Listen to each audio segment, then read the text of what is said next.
সর্বপ্রথম প্রশংসা সেই মহান স্রষ্টা, যারা শুনছেন শুনবেন সকলকে জানিয়ে রাখছি শ্রেণী মতো হবে শ্রদ্ধা। আজকে যে বক্তব্যটা দেওয়া হবে, যে মুখে ব্রণ ছুলি, ঠিক আছে, বা গ্যাসের জন্যে আমি দু চার কথা বলছি, যদি ভালো লাগে নেবেন, না লাগলে নিতে হবে না, ঠিক আছে।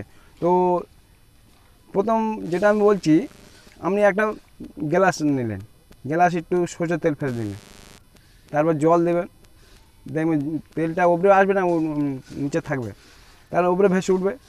যে আমরা যেটা ভুল করি, আমরা কিছু খাই, খাওয়া দাওয়ার পরে কি ঘুগনি মুড়ি খেলাম, চপ খেলাম, যা কিছু খাই, খাওয়ার সঙ্গে জল খাই, কিন্তু ওই সময় আমরা অ্যাসিড হয়, অম্ল হয়। এটা মানে আপনারা বুঝতে পারছেন, কোনো জিনিস খেতে গেলে একটু ধুয়ে খেতে, যে পেয়ারা এই সমস্যা আমরা সঙ্গে কজন মানুষ খেয়ে নিই, কিন্তু এটা ধুয়ে খাওয়া ভালো, ঠিক আছে।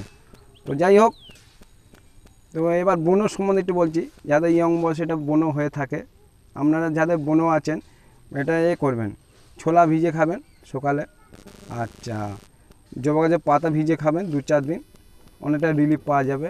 পায়খানা ঝেড়ে ক্লিয়ার হলে ও ঠিক হয়ে যাবে, এটা শরীর গরম টেম্পারে এটা হয়ে থাকে, এটা হলো। আর ছুলি সম্বন্ধে বলছি, যে লেবুর রস, চিনি এইগুলো একটু দেবেন, দেওয়ার পরে যদি না সারে আপনারা ডাক্তারবাবুর কাছে যাবেন, আপনারা রিলিফ পাবেন, ঠিক আছে।